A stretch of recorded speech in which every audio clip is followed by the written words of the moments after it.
What is going on, family? My name is Robert.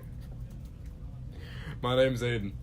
Welcome back to another episode of the Mintcast. Awesome. Yes. Okay. So we're gonna go into the review section first, obviously. We're just gonna start off with the albums as usual. I think Robert's heard 3 of these. Yes. Okay. We have a pretty long review section this week, mostly just because our second half's a little simpler than most episodes we've had.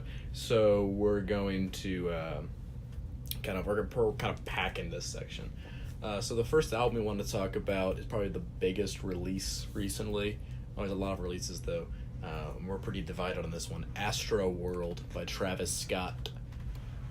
What do you think? Houston, rapper, singer, producer. What do you think? I guess I'm just not a fan of Travis Scott's whole sound, I guess. But I just didn't really care for this record at all. I thought it was a little bit... I don't know. I felt like I was really trying very hard to listen to figure out exactly what he was saying some of the times. And when it's like that auto-tuney kind of to the point where it's like that, it's just like, I don't know, that's not for me. The way I've always viewed Travis, particularly with his first record, I wasn't a big fan of the mixtape he dropped about 2 years ago, but his first record, Roadie, I'm a massive fan of. The way I always approached his sound is that I barely consider him a vocalist because he's mostly a producer, and I think he makes ridiculously incredible, diverse, varied beats, and I think that's, and then he kind of just writes them. Lyrically, he's not saying much on most of these tracks, with the exception of, I'd probably say, Stop Trying to Be a God, and the closing track, Coffee Bean, which reminded me of Bound 2, off Kanye's Jesus. But I like him vocally. I don't dislike him. But production-wise, I think this is like a nearly immaculate record for me.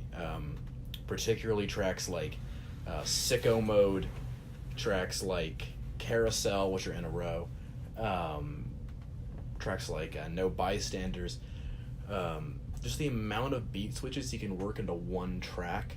I think Sicko Mode is probably the most clear of these. Is ridiculous. It sounds like 4 different songs thrown into one, but it somehow all coheres. And then like he has a really, really great eye for features, with the exception of one on this track, which is a pretty glaring one. But you can look at Frank Ocean's feature on Carousel. It's like that. Yeah, which is perfect. It's one of the best features of the year. Then on the next track, Drake and Sway Lee on Sicko Mode. And I thought Drake was just hilarious on here. Rapping about being prescribed Xanax for going on a flight. Sleeping on his flight. Yeah. That was pretty funny. And Sway Lee, I'm not a big Ray Shremmerd fan, but vocally he was good. He kind of blended into the background nicely. Juice WRLD killed it on No Bystanders. There's one more I'm trying to remember right now. Kid Cudi on Trying to Be a God. Like that one's immaculate. Just his humming is so nice and so soothing. I do think the first half is for sure better. The second half, the first half's much more experimental. Second half gets into some more like kind of nocturnal trap bangers, stuff like Butterfly Effect, which I think is the only track we'd heard before. We heard a little snippet of Stargazing before, but we'd really only heard Butterfly Effect in full. And I like most of the songs in the second half. I just didn't love them. They are kind of blended for me, with the exception of Yosemite. Is that how you say it? Yosemite or Yosemite? Yeah, Yosemite. Yosemite, there we go. I don't know why I said Yosemite. I've been there. But with, have you? Yeah. Was it nice there? It's beautiful. I always wanted to go. Yeah. With Nav is fucking terrible on here. I'm not a Nav fan, never have been, but holy fuck, he's so bad. Like, it sounds like Travis knew it was a bad feature and then just distilled it down until you can barely make out what Nav's fucking saying. Like, it sounds like he's whispering onto the mic. Really one of the worst songs I've heard this year. And like a really glaring fuck up in the middle of the record that I do like a lot. But I mean, I can see why you wouldn't like it. He doesn't change his sound up that much from previous records. So if you are a fan of his last few records, then you'll like this. I think it's probably the best example of his skills. If you don't think he has that much talent and you don't really jive with that sound, you're gonna hate this. He doesn't change much, so you like him or you don't like him. That's kind of the takeaway from this record for me. Yeah. Then the next one you've heard, I think we should probably go into Taboo by Denzel Curry. We talked about Clout Cobain on the last podcast, last episode, but this one, this is his full record. It's 13 tracks? 14 tracks? Something like I that. think it might be 13. I think you're right about that. Hold on. But it's kind of structured in these three parts. 13? Yeah. It's in these three parts. You have better understanding than I do. You've heard it more times than I have. Part 1 is the light section, I believe, and I don't really have it like separated on my phone. It's light, gray, and dark, right? Light, gray, and dark. Yeah. And while the while the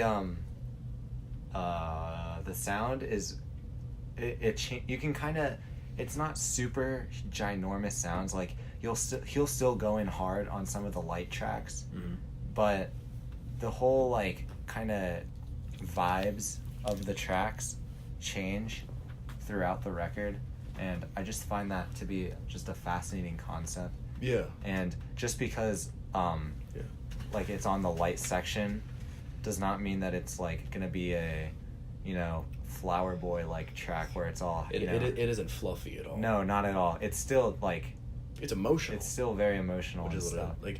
Particularly my favorite section was the gray section, mostly because what I love is that Denzel Curry is one of the few rappers out there that life is not black and white to him.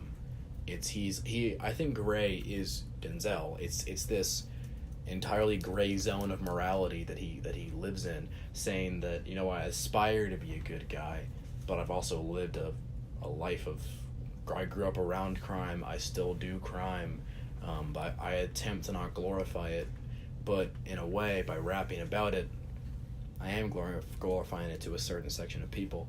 Yeah. And in particular, the two tracks of mine that, personally at least, that like stuck out to me, as I think near masterpieces are Clout Cobain, which I don't really want to get into too much. We already talked about it a lot. Right. And then the other one was Perks. Perks is really good. Because it's also dark. Sorry? Perks is on the dark. Yeah, exactly. Section, yeah. That's near the end. But Perks, you can look at it in like one of two ways, which is almost every song on here you can look at it in several ways. But Perks, you can look at it as this hard-hitting trap banger, where his flow is insane. He's spitting crazy fucking bars. The beat's crazy. It feels like a freestyle almost, and it could be. I have no idea. But if you look at it the other side, like look at the things he's saying, like in particular talking about the current state of rap. Looking at like that line where he's saying, you could go dur on the beat and they'd be like, oh shit, that's lit. Yeah. But then also saying like, I'm not hating. I'm not saying like what you do is shit. Just saying it isn't me. So like he's saying like there's a place for everything. You know, like as much as like I'm like a big fan of Lil Pump, right? But there's a place for Lil Pump. Lil Pump is music, and people like it. People do. Yeah. So I'm not gonna shit on him and say that he's. I mean, I will, but I'm not gonna say that he's unnecessary or that he shouldn't be working, because if people like your music, then you deserve success because you're making people think people like. But he's saying Denzel doesn't do that. Like he is. I don't think he gives a single fuck. I think that like this entire record is him giving a middle finger to the whole industry. And like there's like he's like the first rapper to put fucking JPEG Mafia, on his project. Vengeance. Yeah, Vengeance. There's someone else in there too, right? Killer Killicami, yeah, okay. But yeah, Peggy's one of my favorite voices in indie rap right now, and to hear him actually get a co-sign with Denzel is great because they work so well together. Because Peggy's someone who's saying, I have my zone of music, which is Denzel's weird, but Peggy's fucking insane, like probably clinically. But like it's good to see them together. I don't know. I think it's a great record. I agree. Can't say much more about it. I thought it was wonderful. One other song that I really liked was Sirens, featuring Jid. Yeah. And Jid goes hard. Yeah. Yeah. I just really I feel like a lot of music nowadays tries to make like political songs and stuff like that, and a lot of them just, in my opinion, don't seem to like go in that. They're kind of deep. talking They're kind of like like a surface level. Yeah, they're kind of like, oh fuck Trump, like, and yeah, sure, anyone can say that, but I just really admired Sirens as a political track. It talks about a lot. I mean, Jid's, he's like one of the best political rappers in the game right now. Yeah. Because he actually has a perspective, like he's where he comes from. He can talk about it. Right. Yeah. So I just thought Sirens was really good. Yeah. Really good It's a pretty perfect album, I think. Probably the best on the list. I agree. This week. Next one you've heard, Mac Miller's new record, his first one, and I want to say 2 years. I want to say Divine Feminine was 2016. It's called Swimming. 13 tracks again. It's like 50-something minutes. What'd you think? It was good. I wasn't blown away by it. I did like a lot of the production on this. The bass. There were some really cool bass lines and things like that. It sounded almost orchestral to me. Yeah. Like it was weird, like, because I mean I'm used to Mac Miller. I'm a fan of Mac Miller. I didn't love his last record because I just him singing didn't work for me at the time because it was his first singing record. But I'm generally a fan of his, and the sounds he's done. I mean, he's experimented, sure. Divine Feminine certainly had some experimentation with a beat, but even then it was still fairly poppy. You can look at like the one he had with Ariana Grande, or the one with when they were still dating, or with Anderson .Paak, which is a great song, Dang. But on here, this is one of the most unique sounding mainstream rap records I've heard in a long time. Even vocally, like no one sounds like Mac Miller. It's like this very like particularly kind of growly, nasally, almost guttural rap sound. Like vocally, he just sounds weird, and it works on the most of the songs, I think. Also, just like I just found it's like so emotionally hard hitting. Like there's a few bars, and I wrote down a few. Let me find them real quick.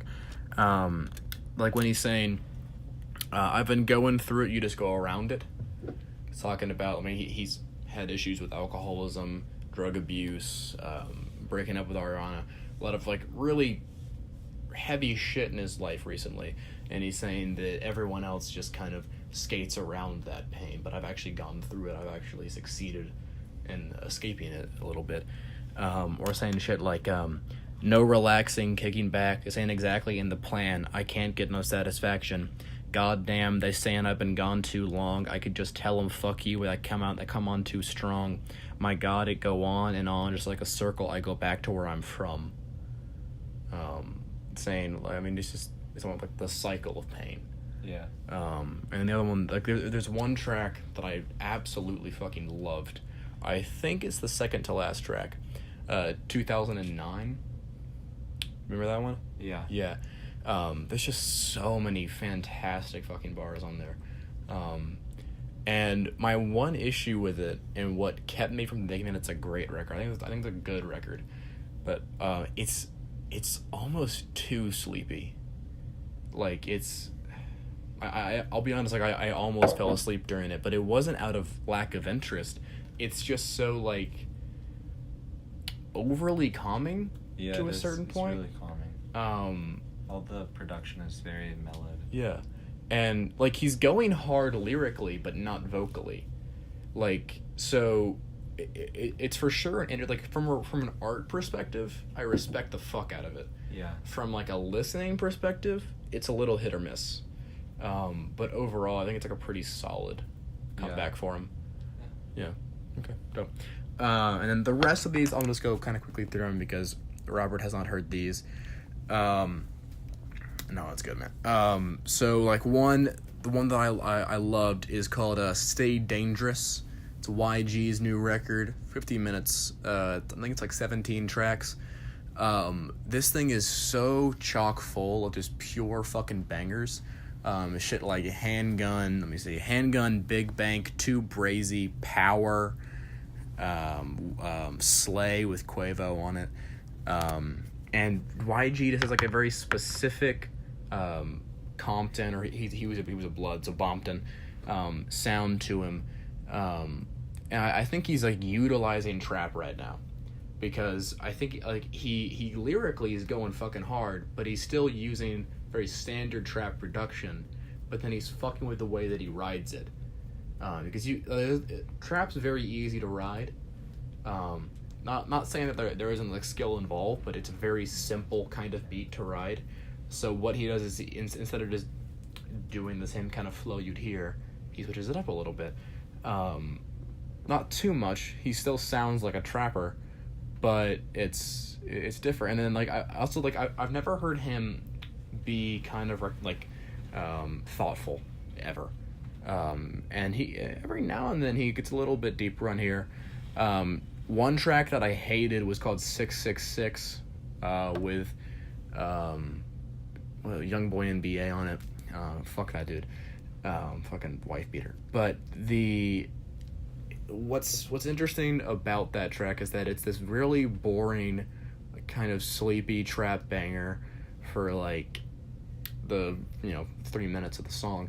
But then at the very end, it becomes this kind of little piece about what does that title mean. And it's a father talking about his son, saying, he's talking to his son saying, we live in this life, but that doesn't mean you have to go into it. And then his son saying that he wants to stay dangerous. And then he tells him that, anything can make you dangerous. Power can make you dangerous. Money can make you dangerous. Success can make you dangerous. And then his son says, "Nah, Dad, I want to stay dangerous."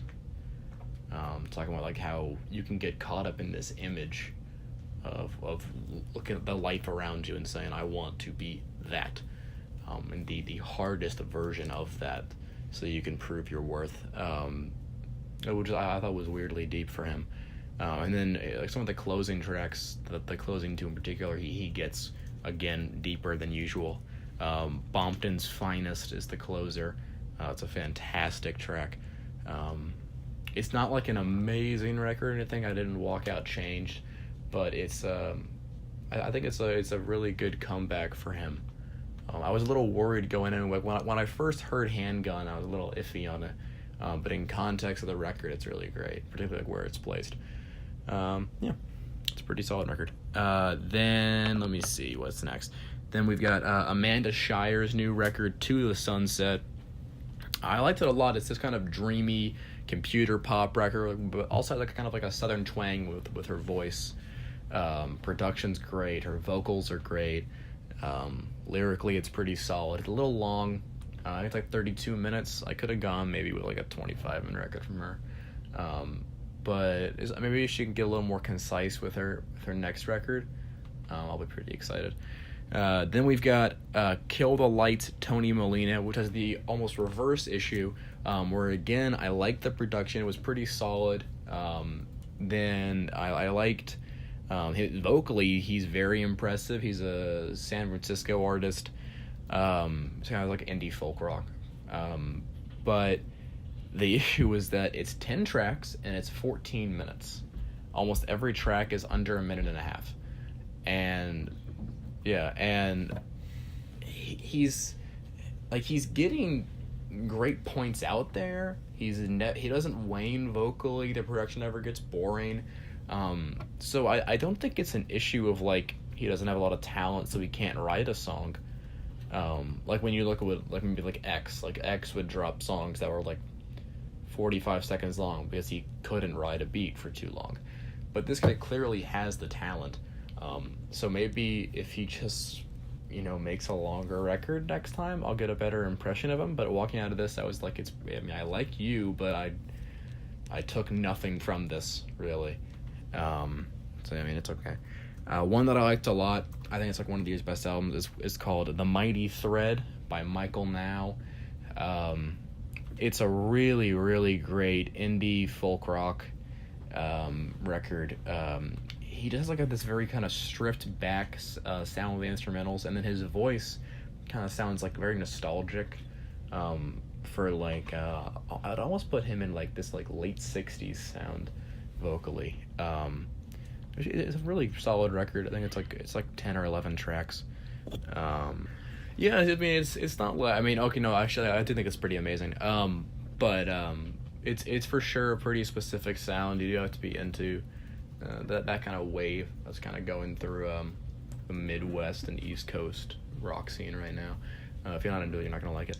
And then the final record we're gonna talk about, or me, I guess, is Iggy Azalea's new 6-track EP, "Surviving the Summer."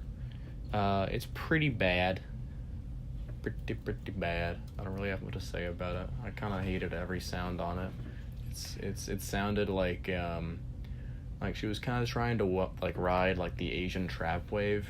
It's kind of going right now. It kind of sounds like production wise, and then vocal, she didn't change at all. She just sounds like she's still trying to sound like Nicki, but she's a white Australian, which is just even more cringy. The only interesting part of the record for me was Wiz Khalifa's verse on the final track, OMG. Bars wise it's pretty standard, but he's got like a pretty nice flow on there. Beat switches up for him too. Otherwise a pretty trashy record, not great. Now we're gonna move into tracks. I think you've heard three, okay. So we'll do those first off. So first, Brockhampton continues their track of releasing their singles before this upcoming record. This one is 1997, right? Yeah. Diana. Yes. What'd you think, Robert? I loved this track so much. I really want them to drop their record. I mean, it was just fantastic. As all of these other tracks, at least in my opinion, have been leading up to hopefully their album, which will hopefully be released soon. It'll be summer for sure. Yeah. I was super impressed, especially in this song, which with Dom's verse. I thought it really stood out because I feel like he's consistently really good. Yeah. But I feel like his verses usually don't stand out to me that much. They kind of blend with the beat. Yeah. A little bit. But this time I thought his verse stood out a ton, and his flow was just really exciting. Marlon was on here, right? Or was he on Truman? He was on one of the two. Yeah, I think he was. He might have been Truman. I have no idea. Yeah. Matt killed it here, though. Matt Champion killed it. Yeah, for sure. And Kevin killed the hook again. It's a really good song. I mean, it's just Brockhampton continuing their ride right now. Yeah. I didn't. Okay, I'll say I didn't love Wildfire. I thought it was like. Oh. Yeah. I liked the hook on it a lot. Yeah. But verses wise, I thought it was pretty mediocre until Dom's verse. Yeah. Like I thought Matt and Joba were just fine, and then Dom came in and made the track pretty solid. Otherwise, I thought it would have been like a pretty mediocre track. But then Truman and then now Diana, love them. The beat on here is just so like cool, just so charismatic, and like all their performances, they're just again cool. Yeah. Like it's a great kind of contrast to Truman, because Truman was so aggressive, it was so loud and almost mean. But then with Diana, they're kind of going into a little bit of a softer sound. Yeah. Like which almost interesting because I'm like trying to figure out like all of like what these titles mean, because they're all years and then an event. So 97 Diana. What? Wasn't their album going to be called The Best Years of Our Life? Yeah, which is So like they're all 90s so far. Yeah, so I guess they're talking about the 90s. Yeah, because like 99 there was the massive wildfire. Yeah. 98 the Truman Show movie came out. Yeah. And then 97 Princess Diana died. Yeah. Which is interesting, like making a cool, sweet, popular, kind of poppy song fit to Diana. Diana was a very beloved woman. Making a really aggressive, loud song fits the Truman Show because the Truman Show was a very hyper political, very commentary filled film. That was all about kind of saying fuck you to the modern surveillance system, the modern government at the time. So I mean, yeah, there's certainly like a thematic contrast here that I like a lot. I'm really excited. Yeah, it's hype for the record. Then 2 we can go into that we were not big fans of. No Brainer by DJ Khaled, bringing back Quavo and Chance the Rapper and Justin Bieber from I'm the One, which I thought was a pretty solid track last year. Didn't hate it. However, Lil Wayne is not here. He does not get here to close it off like hella well, like it did on I'm the One. So we really only have Quavo, Chance, and Bieber. And to fill the Wayne void, Bieber raps. What'd you think of that? He shouldn't rap. No. He's not a rapper. He's really bad. Yeah, he's quite bad. Really just there's bad. just not much to say. He's just bad on this track. Yeah. And he just sounds awkward. Yeah. He sounds like he's never rapped before. No. Like I don't even mean like I don't think he wrote this or practiced it. Like No. it just sounds like he's doing it live. It's like, hey Justin, do you think you can rap on this song? Yeah, sure. Here, I have these lyrics. I was gonna sing them, but I can try rapping them. Yeah. His sure. flows. It sounds like he's like holding on to the back of a truck, and like his voice just winding fucking everywhere.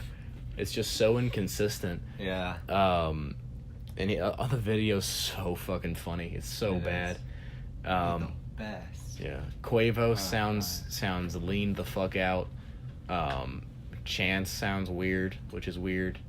Like it's just like I mean, especially after like how great he was on those 4 tracks that came out. Or Yeah, I was actually excited for. I started listening to the track, and I think it started out with Justin Bieber, and I was like, yeah, Bieber does the hook. Yeah, and I was like, oh no, but at least Chance the Rapper's on this, right? And it got to Chance's verse, and I was like, okay, well. He was for sure the best. Yeah, but it's still underwhelming. Yeah. So it sounded like him going for a... Because what I liked about I Might Need Security from a couple weeks ago was how aggressive and political and hard-hitting it was. And then to hear him go back to like this kind of generic poppy radio sound was boring. Yeah, yeah, I agree. And so the next one, I think even more just boring track, is One Day by Logic featuring Ryan Tedder. This sounds like a bad Eminem song. I never thought of it that way. I agree though. Like you get these really cringy, thinks it's deep political bars, and then you just kind of weird staccato flow them out, and then you get a generic dime a dozen vocalist to come on and sing the hook for you. It's Logic is just so fucking annoying right now. I haven't heard him be interesting in so goddamn long that I've kind of lost hope in him. He's saying his next record is his last album. That sounds nice at this fucking point. This is like, I think, really one of the worst tracks of the year. I could not fucking stand it. Yeah, I liked like I agree the lyrically it was pretty shit, but I liked I mean I do think that Ryan Tedder? Yeah, Ryan Tedder. Yeah, I do like his voice, and because but I just remember because I used to listen to shit. Was it one? What was was his band? I have no clue. I don't know who Ryan Tedder is. I used to listen to him a lot, and so I do appreciate his voice still, but I feel like the lyrics that he was delivering were just kind of like just trying to be deep, but they weren't deep. Because the whole message seems to be like, oh, if you believe in something, it'll come one day. It's like, that's not how it works. Heard that, man. 7 times. Yeah, kids movies. Yeah, you have to actually commit to something. If you're just spouting this message of like, oh, all you have to do is think about it and believe that it'll happen, and it'll happen. Like, that isn't how it works. Yeah, no, that's not how it works. Yeah. It was kind of cringy. Like, if this logic went back to 2013 logic and told logic like, oh, you don't have to make Under Pressure, just believe in it and you're gonna reach this status. Like, no, he had to make one great record so that he could make now 4 or 5 shit records. What the fuck is that? I like Under Pressure, and I like the first Bobby Tarantino. The Bobby Tarantino's pretty good. But other than that, it's okay. Shit. Yeah, everybody's just so bad. Yeah. It's just so bad. It's just not interesting. Everybody bleed. Everybody people. Everybody bleed. It's just... Everybody needs something. Alright. I heard like that whole shit with Neil deGrasse Tyson. It's just, oh my god. Okay. Fuck logic, we'll move on. He's got a fan base though. He does. He has a lot of fans. Yeah. Let me see what's up next. So then I want to talk about Blood Orange's new tracks, Charcoal Baby and Jewelry. Blood Orange is a producer who also will occasionally spit or occasionally sing. I've never been a massive fan of his, but these 2 new tracks are a totally new sound for him. I liked him a lot. Nothing like special, but just some nice kind of soothing EDM tracks with some good vocals on there. Pretty solid 2 tracks. Then we have Tyga, who was featured on Iggy's tape with I think like the one single she dropped beforehand, Cream, with a K. Ooh. Because she's quirky. This new track of his called Swish, he kind of copies his Rack City flow onto this. The production is pretty shitty, pretty dime a dozen. Vocally, it's okay. His flow is nice. Lyrically, he's saying the same shit he always says. It's just about a big ass and pussy. Nothing wrong with that, but, it needs something new. Background vocals are pretty dope. I like them a lot. They kind of ride the whole track. They're pretty good. But overall, it's pretty mediocre, forgettable track. Not bad or anything. Then we have Loud by an EDM producer named Silk City. He's a pretty big, pretty standard producer. It's like a nice little breezy beat, and he's got Designer and Gold Link to write it. They're pretty good on here. I'm not like a massive fan of either of them, but they're both pretty solid on here. It's an okay song. Then we've got Take You Down by Illenium. Illenium is this kind of lesser known rock group, like not lesser known, underknown. But they're pretty good. They the vocals are really nice on here. Instrumentals are really good. They sound a lot like We the Kings, kind of this mid 2000s like kind of pop rock sound, which normally I'm not like a massive fan of, but it works for them pretty good. We've got DJ's Gotta Dance More by A-Track. A-Track's a really great DJ out right now. You can listen to a few really good bangers of his, like a Ray-Ban Vision. There's a lot of versions of that, but I would recommend the Sci-Hi the Prince version. It's very good. This one it's him vocally, and he's doing the beat. It's not like he's not like spitting or anything. He's just kind of like putting a little message out there, talking about how DJs need to get out into clubs, need to experience it firsthand, so they can know what audiences want, how to actually produce. And it's an important message to learn if you want to get into producing. I mean, it goes on a little long. It's a little bit repetitive, but it's an important message. It's pretty good. Then we've got Beautiful by Batsy. Not a big Batsy fan. I think he generally sucks. I did like that one hit of his. I forgot what the fuck is it called. I think it's his biggest hit. If you want to look it up, it doesn't really matter. But that one's pretty good. It's called like Honest, maybe? Honest. It's Honest, yeah. But this one, it's got Camila Cabello, Fifth Harmony. She's like solo now, I think, though, right? She had like the one record. She had Havana with Young Thug. That was her. Really? Yeah. Okay. Yeah. She's great on here. Really good performance, really energizing. But Batsy just sounds dull and boring. Again, it's not a bad track. It's just dull. It's just very forgettable and linear out there. Then we've got Autumn Love, new track from Death Cab for Cutie. I'm not a Death Cab fan, but again, it's not a bad track. They're just kind of doing the same thing they always do, and to me, that sounds really boring. I'm just like, don't find that interesting. Again, I mean, that's not awful. It's just like, they're not trying anything new. I don't think they really ever have. They, like, ever since they blew up, they've just been kind of doing the same sound. And I guess it works for him, success-wise. Although I haven't really heard anybody talk about this song since it came out. I don't know, just whatever.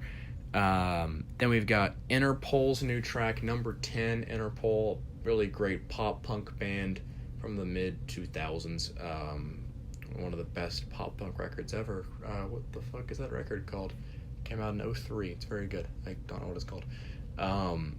But this new track, it's not necessarily like exciting. It's pretty decent. The drums are fucking incredible on here, and there's a few pretty solid riffs. But overall, it's just like it's another kind of late in their career Interpol track. It's okay. Then we've got Pierre. I think it's called. His name is Pierre Bourne. I think like Bourne, like Jason Bourne. His new track, Marie Curie. I fucking hated this. The production is shit. Vocally, he sounds barely alive. He had a hit called "Hey Pierre" with Playboi Carti on it a couple months ago. But this sounds like the least interesting track off an Uzi record, which is not high praise. I just found him so fucking annoying. Maybe he's got talent. I just need to hear more shit from him, but just currently just not interesting to me. Then we've got Cap G. He dropped 2 new songs. However, I only made it through the first because I could only barely tolerate it. It's called Raise the Roof. It's got Ty Dolla $ign on it. Ty Dolla $ign, one of the most interesting voices in trap right now, gets totally wasted. He's relegated to like a single fucking 2-second verse at the end of it. Cap G, I mean, his flow is, I guess, somewhat interesting compared to usual, but just lyrically, he's just so repetitive. I mean, he's one of the worst XXL freshmen recently. I feel like he's just trying to get the success he had with the one hit from back in 2017, but I don't know if it's gonna ever come back for him. Next, we've got one that I did like called Disconnect from a really good garage rock group called Basement. It's really aggressive, really loud. Vocals are great. Really, really amazing drums. If you're into that garage rock sound, like kind of the old American garage rock sound, I think you'll love it. It's really good. One of my least favorite songs on the list this week, Satisfy by Rivers and Robots. I saw it. I had never heard of them before, so I said, okay, I'll check this out. For a little bit, I was kind of jiving with it. It's this kind of mellow indie rock song. I didn't love it, but I was like, okay, I can see the appeal with this. And then I began to realize that this is a Christian rock group. They've been around for a few years. that does not make this kind of music, and they are currently trying to basically co-opt the indie rock sound. Indie rock is a very progressive, inherently liberal mindset currently, taking that sound and making it a conservative Christian song, and it annoyed the fuck out of me. I was like deeply fucking, I almost like fucking threw my phone. I was like frustrated by this song. Fuck them. They're, you don't get to do that. You don't get to take like one kind of sound that is built for a pretty specific audience from a pretty specific point of view, and then just co-opt it into yours. It just feels like absolute theft to me. Really a truly bad track. And it also, as I realized that, I also started to like look at the vocals, and they're just atrocious. Next up, Brick and Mortar. They're kind of like a indie rock group. It's a duo, I believe. Their new track, Saturday Night. I thought it was a little flaccid, a little boring, but it's like some nice instrumentals. It's not like unbearable. It's like a standard indie rock song, from that kind of, from this like modern era. Have you ever heard like a Rainbow Kitten Surprise? With like a pretty good idea of their sound. Not bad, just okay. Next, I'm gonna butcher this name. I think it's Toby Nigwe. I could be wrong on there. He's a Nigerian rapper. He's an indie currently, and what I love, he has like one of the most unique voices in indie rap right now. He's just so charismatic. And the new track is called "I'm Dope," which is kind of like, from like looking at it from like the way we're trained to look at titles now. I was expecting a kind of a downturn for him. I was like, oh, this is gonna be him trying to make a hype song, like maybe a trap for one, and listening to it, it's not at all that. It's this really great, really just it's like this great, breezy but still hard hitting rap track. Some great bars on here. The hook is fantastic. Just going, I'm dope, motherfucker, I'm dope. It's just nice. It's just, nothing like, it doesn't blow me away, but it's a nice progression of his sound, I think. Check out his debut record, it's really good. One more rap track to close it out. Kentucky rapper Jack Harlow. Track is called Sundown. I think he's one of the funniest voices in rap right now. Just his personality is really infectious. You can look at a lot of funny YouTube videos of him. But there's some really funny bars on here. The production's really just propulsive. It just kind of blows you forward, for me. And his flow is, again, just like Toby, just like so confident. Really great track. I liked it a lot. Those are all the tracks for this week. And then we've got 3 movies to talk about real quick. I haven't seen Christopher Robin yet, which was a release this week. I'll try to talk about that next episode. But the 3 I have are Gus Van Sant's new film, Don't Worry, He Won't Get Far on Foot, starring Joaquin Phoenix, Jonah Hill, Jack Black, and Rooney Mara. I love Jack Black. You like Jack Black? He's funny. He's really good in this. Kung Fu Man. It's a more dramatic role. The movie's occasionally funny. I didn't love it. The way it approaches alcoholism I found very realistic. Really emotional, particularly in one scene near the end with Jonah Hill. Jonah Hill and Joaquin Phoenix are both phenomenal in this. Yeah, you like Jonah Hill? Yeah. Is he Jewish? Yeah, he is. Yeah. He is? Yeah. His sister is named Beanie Feldstein, so yeah, I'd imagine. Then Jonah Hill plays. It's a true story about a guy. I can't remember the guy's name, but he was a Portland, Oregon cartoonist. He's known for kind of like upsetting, kind of controversial comedy cartoons from the time. But it was John Callahan was his name. John Callahan. Joaquin Phoenix portrays him. Jonah Hill, he was an alcoholic, and he was involved in a car wreck Jack Black is the driver in the wreck. That ended up paralyzing Callahan. So because of this, he ends up going to AA, trying to help out his sponsor. Takes place in the 70s, and also I think the early 80s as well.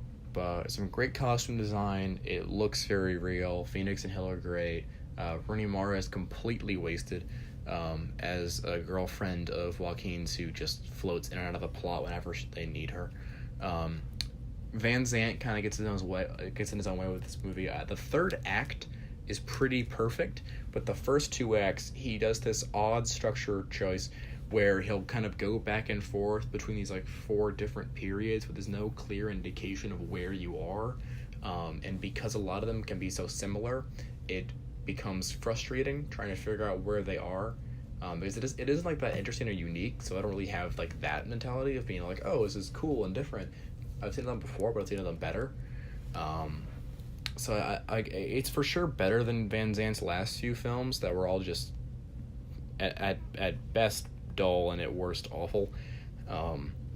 It's a solid enough comeback for him. It's very emotional, very inspiring by the end. It's a solid film. It's not great, but it's okay. Then we have one that I was not a fan of, The Spy Who Dumped Me, from Susanna Fogel directed. It's an action comedy with Mila Kunis, Kate McKinnon, Justin Theroux, Sam Heughan, Gillian Anderson, Hassan Minaj. Yeah, I mean, okay, I'll offer that. I didn't hate it. It's just very standard. If you've seen Spy with Melissa McCarthy, no, that was a Paul Feig comedy that I liked a lot, and this is very much in the vein of that, but it just isn't quite as funny. It doesn't really have any standout performances like that one had in Jason Statham, or even in Jude Law. In this one, they do have Kate McKinnon, who is really funny. She's great. She's just a magnetic presence on screen. And Mila Kunis too. I mean, Mila Kunis, she's not like great, but they have good chemistry. She's watchable. So are Theroux and Hugo, but they're not like all that funny. Just that the scripts, it has occasional great moments. There's one running joke about Snowden that's really funny. But otherwise, it's a pretty standard comedy for today's kind of action wave. But it's I don't know. I just like forgot about it the second I walked out of the theater. I mean, if you wanted to turn your brain off for an hour and a half, it's not annoying. It's not a frustrating movie. It's okay. It's fine. And then there's Mission Impossible Fallout, probably one of the biggest films of the year. Absolutely in fucking love with this movie. Legitimately one of the... No spoilers? I promise so.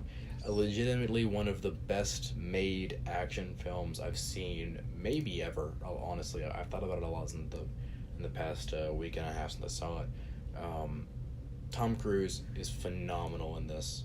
Not only because of his just commitment to the action scenes, which is insane. It's suicidal at best. But then his performance has a lot of weight now. This is like the first Mission Impossible to feel like a true sequel to the last 5. There's entire characters that are returning, entire plot lines feel like legitimately continued. It feels retrospective, looking back at the choices he's made in the past 5, although kind of ignoring 2 for obvious reasons. It's just so immaculately made. Like Christopher McQuarrie, coming back from, these are the first filmmaker to return to the franchise. It's always been a different director for each film, but he just has a very just a perfect eye for this character. And then also like just supporting cast wise, Simon Pegg and Ving Rhames have fantastic chemistry. Rebecca Ferguson is badass. Henry Cavill is badass. Sean Harris is great, the villain. Alec Baldwin gets more to do in this one. Angela Bassett has a few amazing scenes. It's a perfect movie. I think it's. I mean, you could argue that the plot is fairly simple for a spy movie, like a spy action film like this, but I don't think you need to have that complicated of a plot, that complex of a plot, for this kind of film. I think like the saying that it's because it's character wise, it is fairly deep. There are legitimate character arcs, character progression. Even from like the last one, you can look like the way like Hunt's a clearly different person than he was in 5 or 4. So I don't think plot is key with action. I think it's about character and then about filmmaking. I could compare this to like the last Mad Max film. It's fairly light on plot. Yeah. But character-wise, it's fascinating. Action-wise, breathtaking. And this one similarly does, like Mad Max did with Fury Road, it looks at this character almost from the perspective of the audience, kind of twisting your perception of this character, twisting how have you always looked at this guy for the past 22 years now. It's a brilliant movie. Love it. Alright, so that is our review section. We're going to move into our second discussion section in just a bit. We're going to take a break real quick and we'll be back. Alright, see you then. So, for this section, the topic I wanted to talk about was what are a few moments musically, so that can be a song, an album, a line, a specific artist, an experience you've had, a wave of music, anything that kind of defines your view of music. And we're going to have Robert go first. Alright, so I would say a big turning point in my life as far as my appreciation for music would have to be one summer when I joined a pops orchestra, because what is that? It's like a normal orchestra, but rather than playing classical music like I'm accustomed to, we played more show tunes. Like we played, Star Wars, The King and I, Sound of Music, How to Train Your Dragon. I love that music. The music is great. John Celtic Powell. music. Yeah. And it just kind of gave me a big appreciation for different types of music, because before I'd always, I pretty much only listened to rock music, and I listened to a lot. I used to be a pretty big metalhead, and I listened to a lot of metal, and this was just kind of interesting for me because it kind of opened my eyes to more music and kind of seeing how the music went through and how it's played and everything, which was just very interesting for me. I guess another point in my musical kind of listening to music more was when my friend, I actually don't remember who it was, but I'm pretty sure it was one of my friends who had introduced me to a rap record, which I was never really into hip hop at all, and that record was To Pimp a Butterfly a couple years ago. Before that, legendary. Yeah, I had never really listened to any hip hop music at all, but this really opened my eyes and kind of showed me that it's not all. That's a good start. Yeah, because it's not all. I guess what I had heard mostly prior to that were the radio hits, which was quite honestly just a lot of mumbling, just.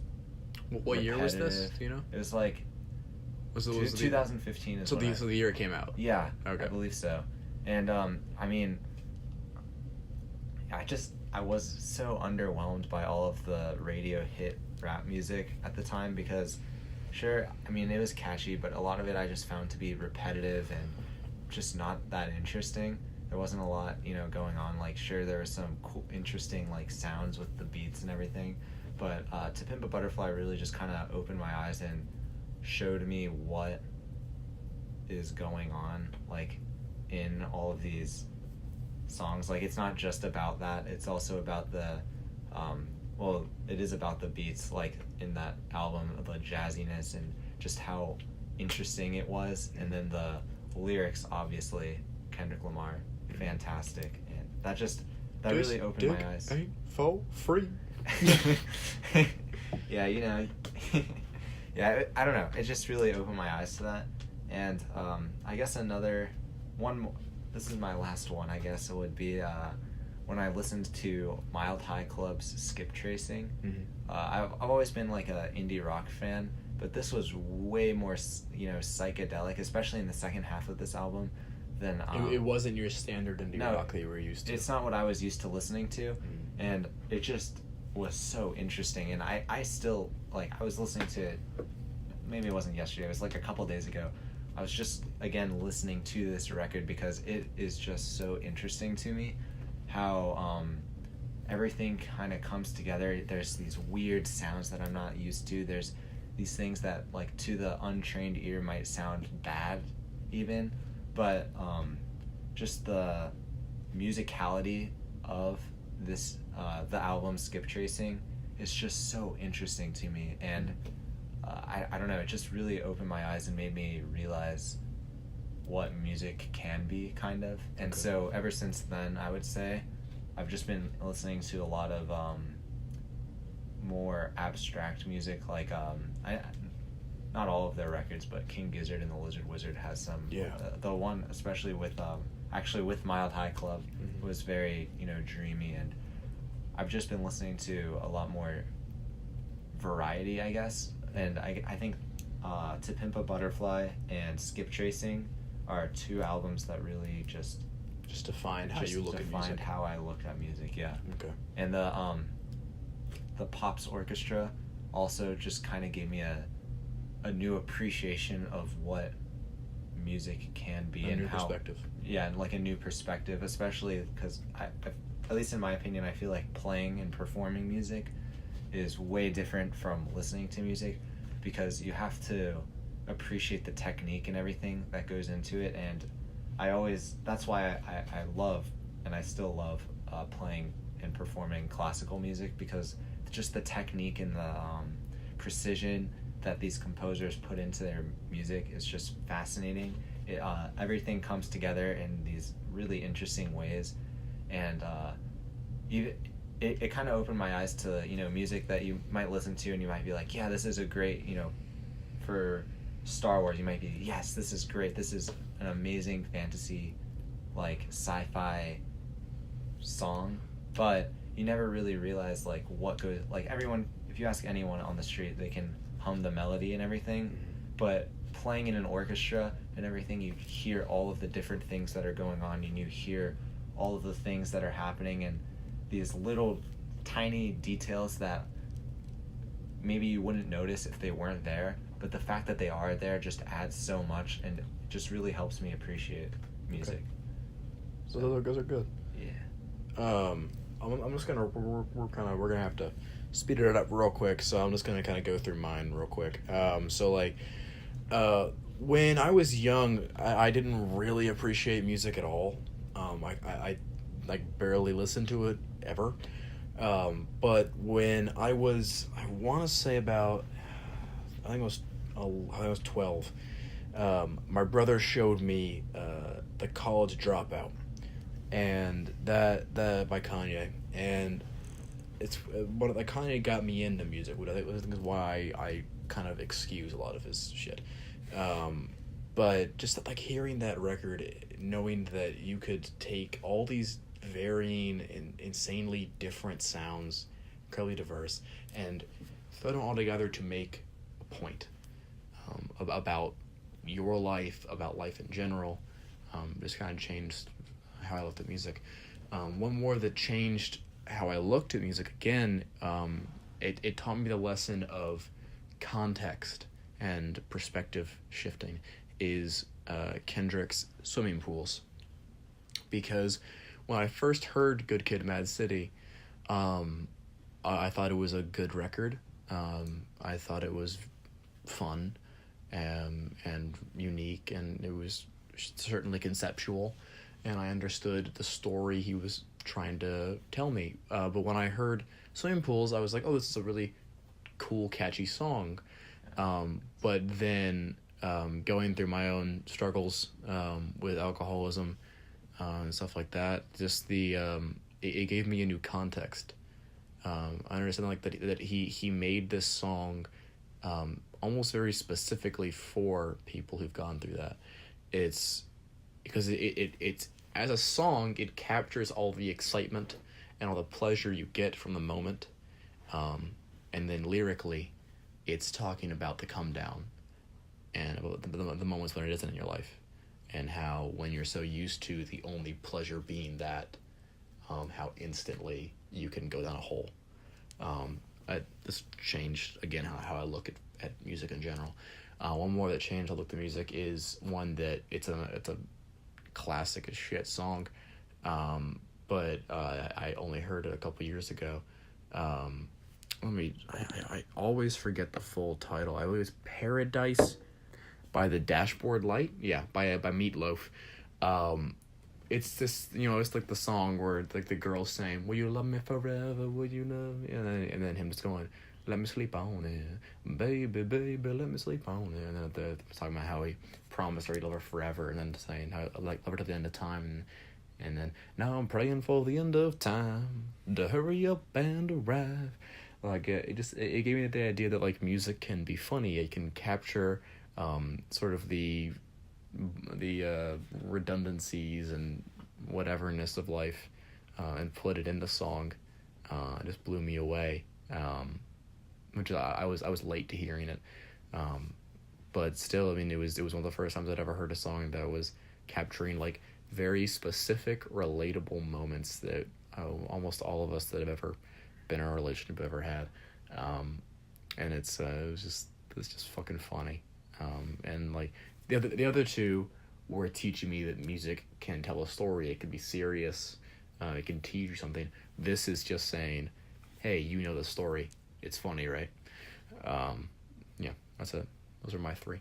Awesome. So now we're gonna quickly do our stories that we always cap these podcasts with. Robert, you can do yours. All right, I gotta go really fast. Yeah. So, a little bit of context. My mom is a veterinarian, and so growing up, we've always just had a lot of pets at our house. This one is about a cat, and we let our cats kind of go loose, like that. We'll let them outside and they'll just walk around, and they always come back because they need food and everything, and they like us and stuff. But that's good. So one time I was outside because my cat was hissing at something, and I look into this bush. I kind of bend over, I look under, and I see this squirrel, absolutely terrified squirrel that my cat had kind of trapped under a bush, and the squirrel didn't want to run anywhere. So I kind of stood up, and I was like, my cat's name is Charlie. And so I was like, "Charlie, what are you doing? You can't kill it." And then next thing I know, this squirrel, who saw zero chances of escaping, suddenly sees a way to escape. The squirrel runs towards me, and it climbs up my pants, and it like climbs onto me. And I think I was wearing jeans. Luckily, it wasn't inside of my jeans, but I was still pretty damn like freaked out. God. This would have been a completely different story. They're biters. Yeah.